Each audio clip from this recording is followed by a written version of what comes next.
My name is Mark Vina, and welcome to the SmartTechCheck podcast, where we cover all tech topics that are smart home automation, security, and console gaming related. Today is Tuesday, March 23rd, 2021. I hope all of you are safe and well. Spring is almost here. We've got lots of interesting consumer tech topics to talk about. For today's podcast, I want to bring you three journalists many of you know well. That's Rob Pegoraro. Rob, let me bring you up on the screen so we can all see your smiling face. And there we go. It's fantastic what technology can do.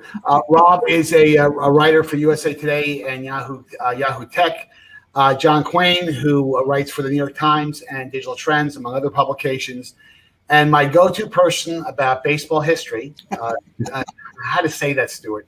Stewart Wolpin, who writes for Twice and Laptop magazines. Guys, how are you? Good. What is new in your life? I'll start with Rob. Give you a softball question, Rob. I was going to say gardening season. You know, opening day of my lawn was last weekend, I think, officially. So very exciting stuff. No, it's this weird sort of time in tech where a lot of things that would normally be happening are not. You know, we didn't have MWC 3 weeks ago. We didn't have South by Southwest 2 weeks ago. We may or may not have MWC in June. We'll talk about that later on. We were supposed to have an Apple event right now, actually, and those ones were all wrong. Mm-hmm. So we're just sort of here, existing. Kind of weird. I've never talked to so many people who just say, I want to go to a crowded airport. I want to get in a plane, and I want to go back to the way things were. Yeah. Over. John? Yes. What's new with me? Yeah. Well, the same sorts of things. You know, the things that didn't happen. Vaccines. That's all anybody can really talk about around New York City is vaccine. But also exchange. That's probably the biggest. Trying to ignore it. Let's pretend it didn't happen. Everything's infected. Oh, it doesn't matter. Big problem. That's probably the biggest thing for me right now. And so what have you been doing with your time over the last few months of class? And by the way, I love Rob's description of what you just did. You got a firmware upgrade. Yes, I got my second shot. I'm a very happy man. I will be clear for opening day at Citi Field. So I'm anxious for that. And I know Rob and I are going to be fighting with each other on April 1st when the Mets and the National meet on actual opening day in Washington. I do owe you a ticket to Nats Park at some point, although since it'll be 5,000 fans limited on that first day, pretty sure our 20-game season ticket group will not be on that list of the elite of. Yeah, they're potting us at Citi Field, so there'll be about 8,500 at opening day at Citi Field, and I already got my pod seat assignment as a full season ticket holder. How are they determining that, by the way? Is it a lottery? I don't think it's a lottery because I'm only one section over, and I had been in a back row where the ushers would be behind me. So I think what they did was that they eliminated the back rows, and I'm on the second deck. Most season ticket holders are on field level, so they probably had to spread out even more. Since I'm upstairs, there are fewer season ticket holders, so that's why I'm only a section over. But I'm assuming that they simply went by how much money you spent on them. Is my assumption. Go figure. What I would have chosen, which is longevity. I've been a season ticket holder since 1983. Right. But I don't know. I'm only a section over, so I can't complain. Right now, it's only for April. So perhaps in a month from now, they'll raise it up to 30 or 40%, and I'll be able to get back to my regular seat. Well, I envy both of you, or all three of you, if you're going to New York baseball, because I cannot wait to go myself. And really, that's one of the reasons why I'm getting the vaccines. No other reason, so I can go to a baseball game. Whatever it takes. Yeah. No, I miss paying $12 for a beer. I would love to do that. Well, that was $12 last season. The price Yeah. went up a little bit after the vaccine because we got to take care of those $1 million salaries. If only they were just $1 million. Yeah, right. I'm thinking back in 1975 when they paid Catfish Hunter. What was it? $3 million for five. It was $3 million for 5 seasons. $600,000. It was at the time an outlandish amount, worth every penny. That's crazy. But let's get on to some questions I want to ask you folks about different tech topics that been in the news recently, and just get your reaction to it. First one is Apple's Phantom March 23rd announcement. I'm sure each of you read about this, but today Apple was supposed to announce a bunch of new things. It turns out that it was a head fake, that Apple was doing it because they wanted to flesh out who were, leaking information over at good old at the venerable Cupertino company. And I guess for those of us who have been familiar with Apple and have worked with them in the past, this is not unusual behavior. This is a classic Steve Jobs maneuver. But Rob, let me get your reaction to that. Yeah, it was weird. I sort of had to take a step back, like, wait a minute, why is no one talking about the Apple event on Twitter? Did I miss it or something? Oh, wait, never happened. Yeah, usually, though, the message discipline there extends to even the leaks. So the leaks are at least when they come from when was the last time Mark Gurman was wrong about an Apple event? Really anything about that company. So it's so strange. And meanwhile, we know they need to announce a new iMac because they're selling out of all the existing models. Yeah. The iPad has been around a while. We'd like to know about this mystery sensor in the HomePod Mini, so that they've got lots of storylines to clean up. Yeah, it's funny that the way Apple kind of communicates to the marketplace that new stuff is coming is when they're running out of the old stuff. It's unbelievable the scrutiny that they get at the inventory level. It's just amazing in terms of you can pretty much predict pretty closely. All their old stuff is going out the window. Now it's time to announce new stuff. John, your reaction? They're not as relevant somehow. I mean, it's people buy a tremendous number of their products, so they're relevant that way. But in terms of, are they going to do something new? I wasn't really looking at that. I was more interested in this, which is the OnePlus, hassle. Oh, you got it. Phone. So that was happening anyway, and that's sort of what I was focused on. I love it. It's such a cool phone, but but I wasn't really looking for anything except would there be more M1 products. People are asking me around now, should I get a new laptop? And the 16-inch doesn't have that yet. So it's JQ, should I get a new Mac Mini or should I hold off because the next one's coming around soon? I would wait, Okay. It's wait. You made it this far. Saving me money. It's like the pandemic. You made it this far, just a little bit longer. I hope they don't come out with another M1, an M1 Plus Mac Mini, because I just bought one in December, and I don't want to have to keep buying Mac ones every time they come out with new silicon. That drives me crazy. Stuart, your thoughts on Apple's shenanigans with Phantom announcement days? Well, there have been so many teases about so many products, the AirPod Lights or the AirPod 3s. There's been off and on rumors about that. There have been off and on rumors about the M1X or the M2. From a personal point of view, my MacBook Pro is coughing up blood. And I am anxiously waiting a 15 or 16-inch version with maybe an M1X or M2, which supposedly will be available in late Q3 or early Q4. So I think it's not only the rumor of whatever the date was. I think the date is less important, quite frankly, than the tease that they've had for all these other things that are supposedly in the pipeline, like AirTags. All these things have been rumored literally for 6 months or more that we haven't yet seen. So the date is less important to me than when these products are actually going to hit the market. If your mention of the date was a tease, whether or not Apple's running up the flagpole on all of these products just to see whether or not they're leaking or not. So I think the date is only one minor piece of this whole charade. And I think it's much more on all of these products that have been rumored to be coming, but for some reason have yet to appear. Well, it's just fascinating to me just the lengths that Apple will go to flesh out a leaker from the company. That's the thing that to me is endlessly fascinating. Well, even though you may be paranoid, somebody may be chasing you. Yeah, right. Well, I want John, you teed this topic up. Microsoft Exchange server hacks. Microsoft's had some bad publicity over the last week or so. Oh my God. This is affects hundreds of thousands of servers around the world. There's 0-day attacks. They started in January. It's so bad. I can't even explain how bad it is. I mean, it basically lets you into, once you're in there for good.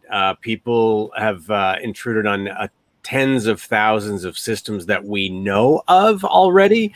It took Microsoft almost 2 months to come up with some patches for this. And even at that, by that time, it's too late. You can't patch it and then discover that you've been hacked. It doesn't show or reveal whether you've been hacked or not, because part of the hack is you get authenticated. You're an authenticated user. There's just no way to tell. You need other tools on top of that to figure out if you've been broken into. It may take people a long time to figure this out, and it just shows the vulnerability of, sort of relying on one piece of software. Once they're in, they're in. It's pretty bad. Rob, your thoughts? Yeah, it's another blow to on-premise computing. Cloud mail services, they have lots of other advantages, but at least they're easier to patch at scale, and the software isn't actually resident on your own system. And of course, we now have this other problem that a lot of systems have gotten patched, but others have not still. And, it's great that it has been happening as fast as it has. It's almost like following vaccination totals. But, nobody waits to get their Gmail patched. Yeah, except that, so it's great to put it in the cloud, but the Russians hacked the 365 version. So they hacked the cloud version. And not only that, they hacked the token system. That was supposed to be right. At last, absolutely save you no matter what happens. You've got these tokens, you can't beat them. They totally beat that system. So then the Chinese come along and hack the other side, the Exchange servers all over the planet. It's a nightmare. It's also like, you don't have to be using Exchange. If you had email back and forth with anybody that was on Exchange, I mean, basically they have all that information. You have access. And once they announced the patches, the Chinese hacking group went ballistic, and they just kind of released it. Everybody knew what to do, and they went after all the systems. They've never seen anything like it, because then it was no more secret anymore. So it's still ongoing. It hasn't stopped. Do you think they've been, Rob? Well, let me tee this up for Stewart or Rob. What about their transparency? Has Microsoft performed in the kind of response? I'm going to speak. I want to address this on a much larger scale. It's really funny or interesting to me. I've been writing a lot about PC security software, and I've been talking to a lot of the testing labs over the last couple of years. And this is sort of like akin somewhat to COVID-19 to a certain extent, in that people were predicting a global pandemic for a long time. And it was a matter of preparedness. And to a certain extent, these kinds of widespread hacks are in some way the same way as the predictors of global pandemics, in that they are going to happen. To think that they're not going to happen is just naive. And so the fact that the industry always seems to be reactive to this sort of stuff. Now, there are some companies that are trying to be proactive. Apple is very active in hiring hackers to try to hack into their system and reporting things, but that is more the exception than it is the rule. And so I think a bigger problem for the entire industry is that all of this is a disaster waiting to happen, and the industry insists, I won't say insists, I shouldn't say that, but they are always seem to be scrambling to catch up instead of trying to get ahead of them. And I'm not sure that there is a solution other than going out and hiring the hackers to work for you, which happens a lot in security circumstances where con artists and what are hired by the FBI essentially. But this continually scrambling to plug holes is just a losing game. And unless something radically changes with Microsoft or any of these big companies, this is just a hint of things to come. I'm very depressed after that answer. Either, but Rob, go ahead. So, two things. Number one, yes, absolutely, companies should be hiring people to try to pen test their systems. Red teaming is basic security. I think this also points to, all of us used to spend a lot of time in airplanes, and it's a safe way to travel because there's a culture of not punishment, but fix it. If something goes wrong on an airplane, we document it, we write it down, and we publish it so it never happens again. And there's no equivalent to that kind of NTSB-led culture of safety in cybersecurity. After a lot of big ransomware incidents, instead you find the company involved doesn't want to say what happened, so everybody else is free to make the same mistake and also get pwned later on. And we've got to do better. Rob, are you advocating an FCC for cybersecurity? Is that well, we actually have the Cybersecurity Information Security Administration. I think I got that right, which is in business to try to do this sort of thing, but it's also a very new organization. Mm-hmm. So, you need some sort of public-private collaboration because, you're not necessarily going to get one company invite its competitors. Here's how we screwed up. Take a look. Somebody has got to sort of take the lead and enable that sharing of, what went wrong, what is there to learn. And it's happening on lots of different levels. There are these ISACs, information security, right? I'm blanking on my acronyms today. Right. Where, companies and organizations can share confidentially what went wrong. So we're sort of moving in the right direction, but this is a reminder when you have an asymmetric threat like this, where it doesn't take that much effort to hack a server from somewhere in St. Petersburg. You can't just leave it to each company to fight off the attacks by themselves and not know what everyone else has picked up on. Yes. It's all about it. There have been ISAC and cooperation and stuff. I mean, you can't be too transparent because look what happened in this case. The minute they told people there were these 4 hacks, those hackers went wild. They scanned every node, every network all across the globe. They went for it, right? Because they thought time's up, get as much information as I can. So, the transparency thing is tricky. It's the money. It's always the money, right? These companies never pay for any of these flaws, right? You get hacked, you lose all your data. Tough. So you need to have some financial repercussions. You need to have some financial penalties. If you lose information like that, or you get a hack like that and you didn't take sufficient, precautions, Microsoft should be paying, Apple should be paying, Google should be paying. All these people have been hacked. There's nobody's been sort of off the hook. Until that starts to happen, I don't really see it changing. There's no money in it, I'm not sure if opening the way for more class action lawsuits is necessarily the optimum way out of this, though. No, but John does have a point, though. The consequences are not changing the behavior, right? And I think that's something the industry has to deal with. This is my favorite topic of the ones that we're talking about. There was a tear down of the new HomePod Mini, and it revealed a secret temperature sensor. And I know that, Rob, I know that you're concerned that people are going to be able to hack your house and find out that your air conditioning is at an illegal level or something like that. But it is interesting that Apple would integrate that kind of sensor, but then not making a lot of noise about it. So let me start with Rob. Rob, what are your thoughts? Were you surprised when you saw this?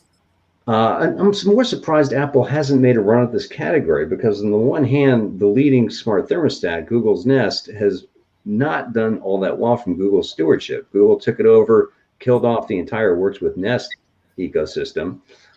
They've sort of merged it into the rest of their smart home strategy, which is still a mess. Like it's Google is not a company I have a whole lot of confidence will carry through a hardware strategy outside of things that, outside of Android and cloud services. Everything else like smartwatches, no, I don't want to hear about Wear OS. They've completely blown that. So it seems like there's an opportunity for Apple to be the privacy optimized smart home company, starting with something as basic as the thermostat. And they haven't done that. So they've had this dormant part. And I don't know how nobody discovered this before. Didn't iFixit do a teardown of this thing from day one? They missed it. So either it's embedded so well that it took this much time to discover. Apparently it's like the size of a grain of rice or something. Yeah, that's really what it boiled down to. But let me tell you something. Apple is not going to put that ingredient in this product unless they have plans for it. They just didn't do it by accident. So either they haven't yet had a chance to announce whatever type of capability that's going to allow you to take advantage of that. But it's just kind of strange the way those kind of things are disclosed. Stuart, what are your thoughts? Well, at first I thought I was reading about the appendix. This vestigial, organ that really didn't serve any purpose. But two things occurred to me. One was what you guys have been talking about, which is essentially future usage, that the HomePod would suddenly become a temperature humidity sensor that would then automatically trigger fans or air conditioners that were part of the HomeKit system. The one thing I haven't heard about was maybe the cigar is just a cigar. Maybe it's just a temperature humidity sensor to sense if the speaker itself is overheating. Otherwise, why wouldn't Apple have done? The HomePod, it was in the original HomePod also, if I understand if what I'm reading is to be believed. And so why they haven't done anything about that until now, or haven't done anything about it until now, doesn't seem to make much sense. This is not a company that sits around going, should we do this? That's not who they are. And they certainly have enough HomeKit partners that if there was this capability built into the HomePod, the original, which is 3 years old already? Somebody would have, a thermostat maker or somebody would have hooked into this already. What's taking this so long? So the fact that it's in there and for future use just doesn't seem to make any sense to me, considering how long it's been there. Yeah, I wondered whether or not it was just part of the, the system on a chip sort of integration. Like Bluetooth used to be in phones for about a year and a half before it was enabled because the carriers didn't want to pay for the feature. But it was already in the phone. It came in those Samsung phones. It was just built radios too. Yeah, so that often happens with products like this where it has features like that, but they're either not enabled or it's just because they're part of that what the original circuit design was, and it's too expensive to change it. Cheaper just to leave it the way it is, even though they're not using it. I'm thinking about heartbeats. Don't you want to talk about heartbeats? That's the one that kind of freaked me out. that sensing your heart. I'll let you. Yes, go ahead, John. Yeah, well, that there are microphones in these devices. What can they hear? How when we learn about ultrasonic hearing in some of these speaker systems, that starts to get kind of creepy, right? And this idea that these researchers came along and said, hey, we could use this, like you could do the fitness tracking watches to measure your heart rate and to see if there's an arrhythmia or not. Well, I've got a couple of smart speakers around that just gets kind of creepy to me. Anyway. John, you need to get out of the house, really. Don't we all? Right. They're creeping up on you. Right. Well, this is your topic. You wanted to talk a bit about your tips about improving your Zoom technique. Yes, don't pay any attention to what you see behind me. What is that? It is, I freely admit, a bed sheet, because what's behind the bed sheet is even worse than the bed sheet. I live in a tiny New York City apartment, and like John, my background is just a mess. And I'm glad this particular platform allows a different back screen, but I'd have to get a green screen first. But the reason I wanted to bring this up, and I'm always shocked when I watch all of the CNNs and the MSNBCs and the Foxes, and they have these remote, and now everybody's interviewed remote. Nobody's in the studio. And it's fascinating to me to see the quality of the connection, of the lighting, of the sound changing so radically from interview to interview. And let's not even talk how many people fail to have a copy of The Power Broker on the shelf behind them. But that's a whole topic. And so I think since we're professionals, I've often noticed that a lot of people use the Ring lights, which I don't use because they reflect off of glasses. So I put a baby spot, which needs to be replaced because it's fading out on me. But I put a baby spot above me to sort of give me a better light. I think, Mark, you must be in sunlight. You must have a bay window or something opposite you because you're bathed in sunlight. Yes, I do. Which I have a window. Well, I do have a light. I do. I've been doing these so long. So, and one of the tips I would give people is that you get better over time. Your first podcast is never going to be your best podcast. You tend to get better and a bit more sophisticated. And I think the key thing is lighting. Having you don't have to go crazy with lighting. I mean, I look at Stewart. I look at your studio, and you clearly didn't spend $500,000 maximizing. Maybe $50. Yeah, where'd you get that bed sheet? Did you go to Target? No, it came out of the closet. It's an old bed sheet. It's only yellow because it's old. And I also invested in a good microphone, so I didn't sound like I just sound like this coming for just using the computer microphone. So sound and vision I think are really critical parts to. So when you come across, because nothing ruins what you're talking about if nobody can see or hear you. Well, and on that point, and Rob, you and I have talked about this before, it's shocking to me, using Stewart's commentary, that on professional broadcast networks, if you were going to appear on CNN or Fox or MSNBC or whatever, you think you'd go out and spend a few dollars and get a high quality microphone. And a lot of the folks that get interviewed professionally, I mean, they can afford to get a Yeti microphone or whatever brand you want to call it, because the audio, especially audio, video, at the end of the day, video is important. Maybe not everybody wants to have There's a lot of bad webcams out there too. Yes. Yeah, that's true. That's true. But isn't it shocking to you that audio is so overlooked because it's such an important quality?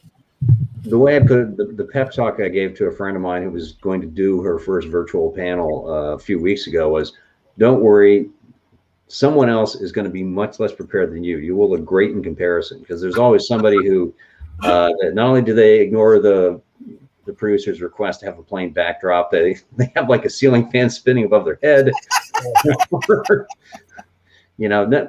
And it's not even like a good mistake, like having a cat or a baby wander in. I did actually lock the door of my office so my cat does not make a cameo here, because he probably would want to check out the ring light and then step on the keyboard and log me off. John, your 2 cents on how people can improve their Zoom technique. Well, yeah, I think it's just a different, interesting. I'm not for the blank backgrounds. But the lackadaisical attitude is, if you've ever done, like, NBC has what they call a nook in 30 Rock, and it's like on the 27th floor or something, and you wend your way through these hallways, and it's near the Saturday Night Live studio, and you just show up, and it's like a closet with a bunch of cameras in there, and you put the IFB in, and somebody says, okay, you're on in like 10 seconds. And there's not a lot. They just have relied on those systems for so long that this idea of like connecting over Skype or Zoom or something, they just expect it's going to work like that. And of course, the bandwidth, to me, the killer is the bandwidth. Yes. Here in New York, Spectrum is awful. So sometimes I have a really great connection, and sometimes it's really terrible. I've been testing Elon Musk's Starlink. Oh, really? Yeah. So and you can see the review online, and my video of me running around in the snow trying to find the right spot for the Where's the review, John? Tom's Guide.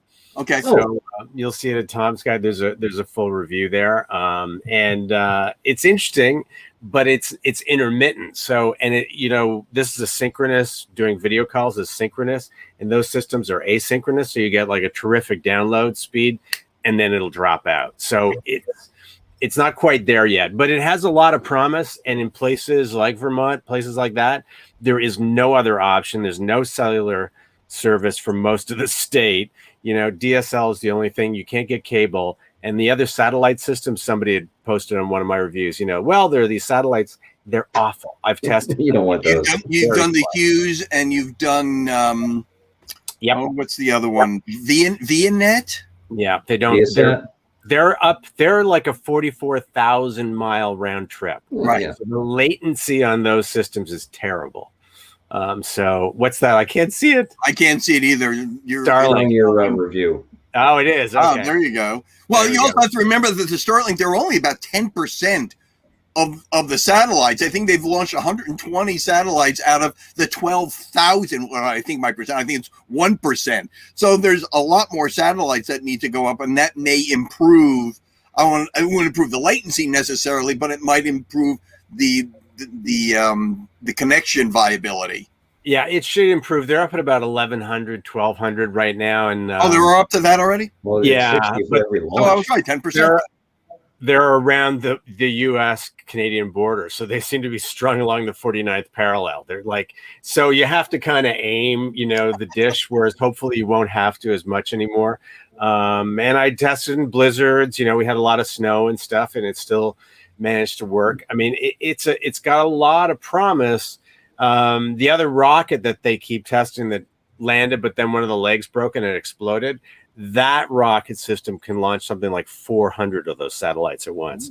So that's why they want to get that up and going, because then you'll send up as many as you need to send up. And they have a failure rate of a couple of percent. So even though all these little satellites are floating around there, some of them fail right from the start. So you have to remember there's a lot of work that goes into this, but I'm hopeful. I can download a 4K movie in the country finally.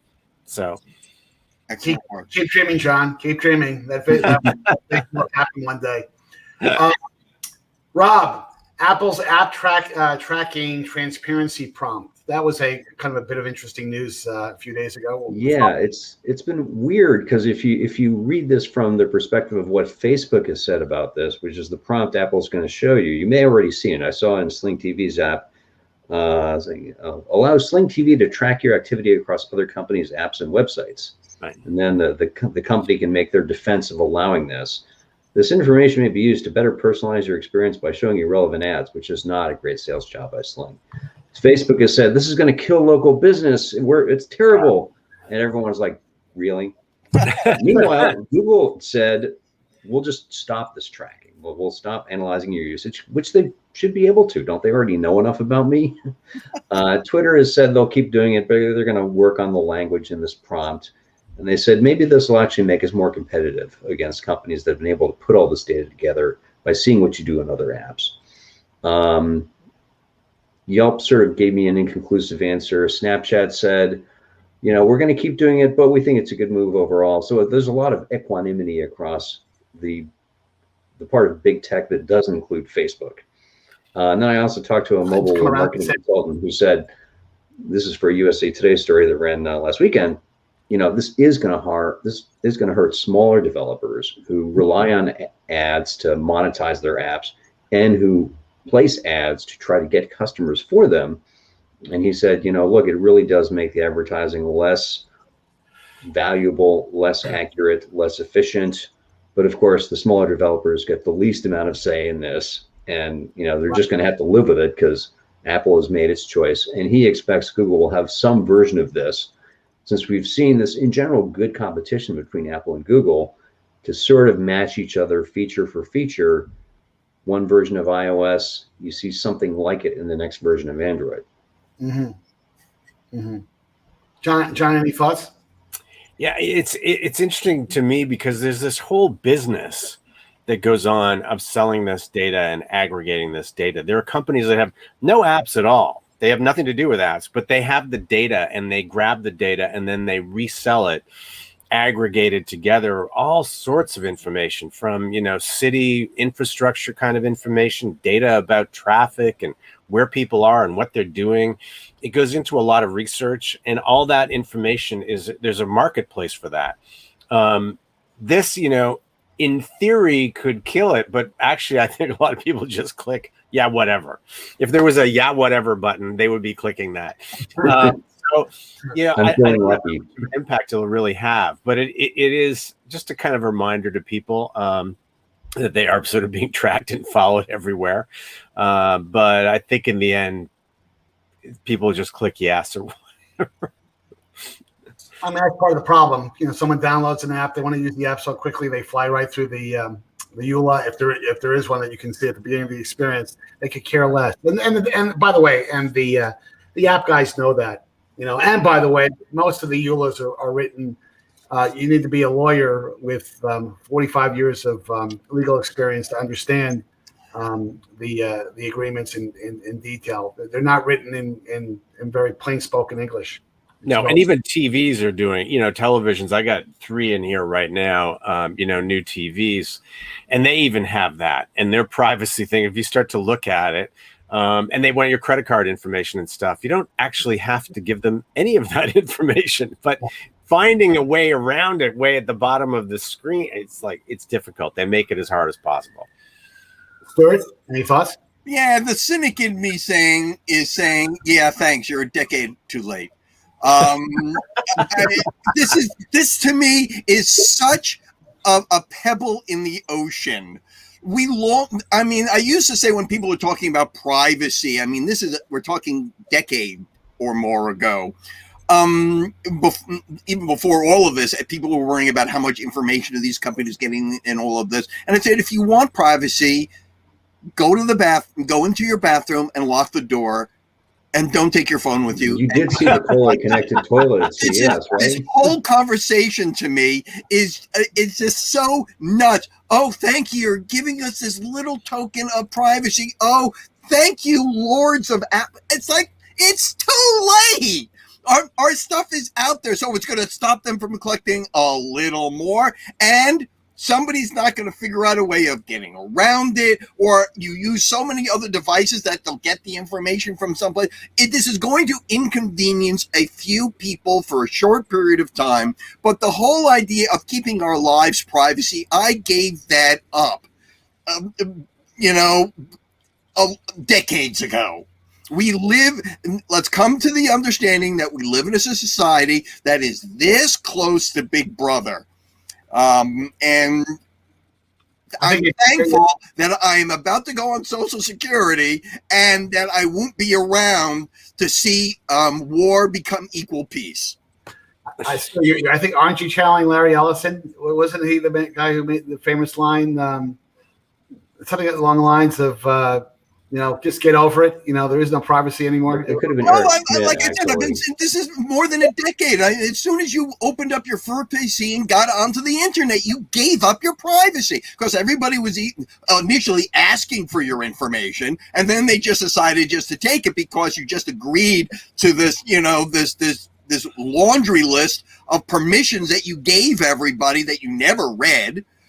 So we gave up and now, of course, there are Ring doorbells on every door. There are security cameras above every store. It's amazing watching the FBI investigate the attack on the Capitol on 1/6 and how much footage there is of this bomber that they still haven't caught yet. There's this enormous amount of footage of this individual walking here and walking there.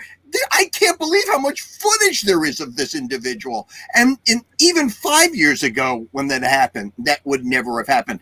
So the whole idea that Apple is now going to allow us to choose them not to take only this much of our information, thanks, but it's way too little and way too late. Wow. Well, let's hit one more topic, and then I want to really go to predictions for next week.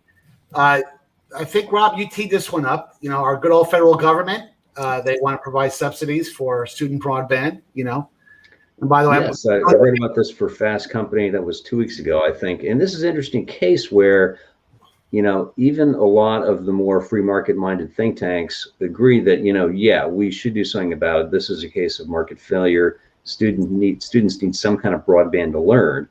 So it's coming in 2 ways. And the one that, both of which could go wrong. There's a long history of ill-spent broadband subsidies.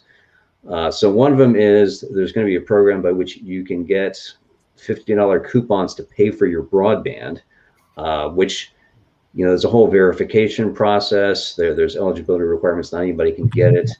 You won't get this automatically, but seems to be a good idea because, if you're a student in America, 2021, you need a functioning internet connection. The other one is to allow schools and libraries to have broadband that goes beyond their own property, beyond their own boundary lines, to eliminate the problem of, the closest library to me, there's a sign next to the parking lot saying public Wi-Fi here. So students who need bandwidth, they can hang out in their mom's car or their dad's car and get their homework done that way, which seems like a pretty common way of doing it. Right. And so both of these things, they tackle affordability issues. They can't do, you can do a little bit for availability if the schools and libraries broadband part of it, which was in the just passed American Rescue Plan, does extend bandwidth coverage a little more than what we get right now. But it's at least an effort to grapple seriously with it. And some people have been speaking about this for a while. I had a quote in my story from the acting chair of the FCC, Jessica Rosenworcel, pointing out that the homework gap, it's real. It exists in urban America, rural America. The quote is from 2019. So I'm glad we are now taking it more seriously. But what do you do about places that have no broadband? You know, Starlink will get there at some point, but it's not going to fix it for everybody. No, and yeah. Go ahead, John. Well, I was going to say Starlink has a arrangement. They're experimenting with it in Ohio in some rural areas because there's never going to be cable. 5G is never going to reach those communities. You can't reach us in Vermont. It's just not a practical thing. So it's one of the few options, but it's expensive. Starlink is wicked expensive. The package is like $500 to ship it to you, and then another $100 a month just for internet service. No phone service, no streaming channels, no anything else. So most families in those communities couldn't really afford that. They tend to be, lower income and not a lot of employment opportunities. So, yeah, a subsidy I think would help definitely if you could reach those people. Stuart? Yeah. I just wrote a column about all of this, which has not yet appeared, so I can't point anybody anywhere. But a lot of this is all part of, I did a column in October, November called We Need a Broadband New Deal. And akin to what FDR did in 1933 to bring electrification to rural areas. And there was this broad federal policy and a single agency, the Rural Electrification Agency, that was in charge of making sure that the 10% of farms that had access to electricity grew within 15 years to about 80% of farms. It was a singular agency that was responsible only for that. The problem that we're having now, that all of these rural broadband, expanded 5G, improving the FCC definition of broadband from 25 download 3 up to either 50 or 100 has been stalled for a while.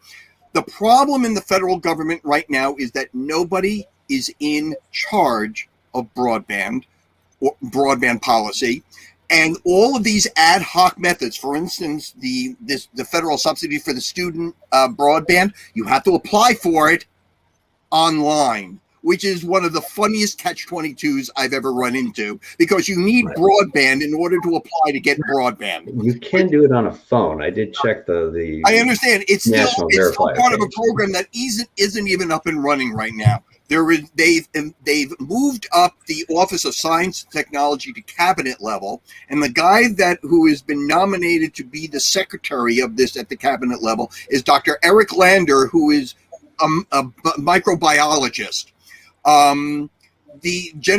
Jessica Rosenworcel right now is the acting head of the FCC, and they haven't filled Ajit Pai's seat, so the FCC can't do anything about the E-rate, which is the other part of the subsidy plan to expand beyond schools and libraries to fill that homeward gap. So right now, and the rural 5G programs and the rural broadband efforts are scattered across a half a dozen different Senate and House committees, agencies. For instance, the Agriculture Department has one piece of the rural broadband package. They have to update the broadband map so they know exactly where they're lacking in broadband, and the broadband map only includes wired broadband, not wireless or fixed wireless. So the issues on this are so wide and so scattered all over the place, and nobody is in charge in trying to figure out what has to happen, and there's nobody in charge to make any decisions. Stuart, you were just full of optimism on this podcast. It's funny. President Biden on January 20th sent an open letter to Dr. Lander, or whoever the nominee for that position. This was before he nominated Dr. Lander. And it's a 5-point plan on what that Office of Science and Technology is supposed to be doing. The words digital and communications are each mentioned once, and neither are in the same sentence. Most of the want list that President Biden put out covers global health issues and as well as domestic health issues and climate change. Those are the primary things that office is going to focus on. And how the FCC fits into this, it's really just a giant mess, especially since they don't even know when the hearings for this guy are actually even going to be scheduled in the Senate. Well, and let me just wrap it up there, because it's pretty sad when you consider the fact is if the pandemic has really revealed one unsettling thing about America, there is a broadband divide, and especially with this mad, focus on educating kids at home, rural communities, inner city communities without really good broadband or no broadband at all have suffered enormously, and something's got to be done. There's no question about it. But let's conclude the call on my favorite topic, and I'll give you 30 seconds each, and that is predictions. Like the old, that wasn't firing line, it was the McLaughlin report. Didn't they do that at the end? Report, yeah. Absolute metaphysical certainty, or what was the other end of the scale? I forget what I was. We're all dating ourselves. The fact that we know that show, right? But Rob, let's start with you. Your prediction. So I talked earlier about this sort of virtuous circle of competition between Apple and Google. There's a little bit of that going on with developers. First, Apple decided to throw a bone to developers who were tired of getting dinged for 30% of pretty much all the money that goes through an iOS app unless it buys a real world good or service. And they said, we'll cut our take to 15% if you're a developer who makes less than $1 million a year on the App Store. And at the time I tweeted, I expect Google to follow this in 2 months elapsed. Google announced that they will cut their take on the Play Store from 30% to 15% on the first $1 million a developer makes, period. You could be a $20 million a year developer, you'll still have the sort of progressive tax rate.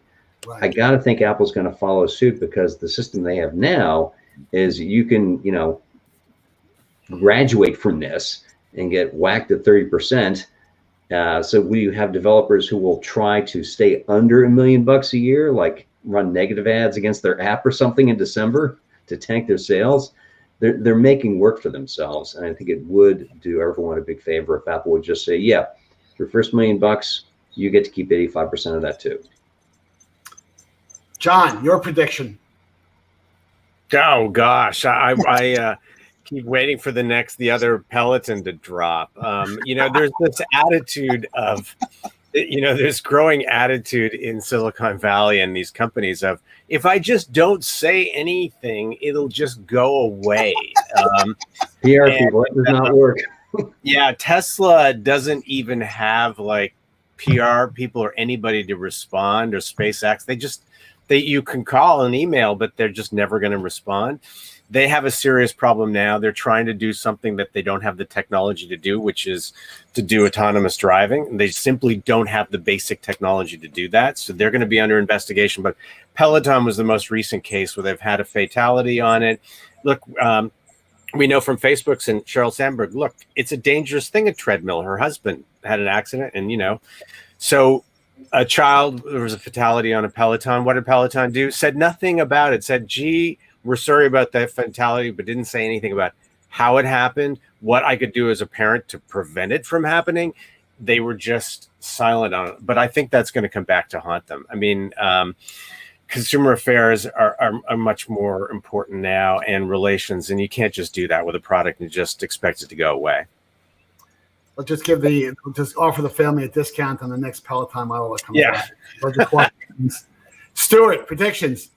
Other than the Mets winning the National League pennant? Oh, other than that, okay. Mobile World Congress has been pushed to June 28th, and if they think they're having an in-person convention in Barcelona in June and July, they're nuts. I don't know if they're making plans to turn this into a virtual event, but with what's going on in Europe right now, I cannot imagine them having an in-person show in June. But I want to go. I really want I want to go too, but I just can't see how they're going to do it. Especially since even here in the U.S. they're predicting, another wave of these, extra viruses that are hanging around. So the thought that they're going to have even if they have a viable show, I'm very optimistic of them. Yeah. Well, you're just full of optimism. I don't know if I want to invite you on. I'm sure the Mets are going to win the pennant. I'll tell you what. The podcast is my predictions. The Yankees are going to win the American League East by 15 games, and they're going to sweep through the playoffs and into the World Series. And that's really a pretty big. I would actually delete that from the podcast during post production because never happened. So, in any event, guys, really thank you for spending the time with me on today's podcast. Thank you for listening to the podcast to the More Insights and Strategy audience. Please follow us on our social media partners. That's Facebook, LinkedIn, and Twitter. And until next time, have a great week.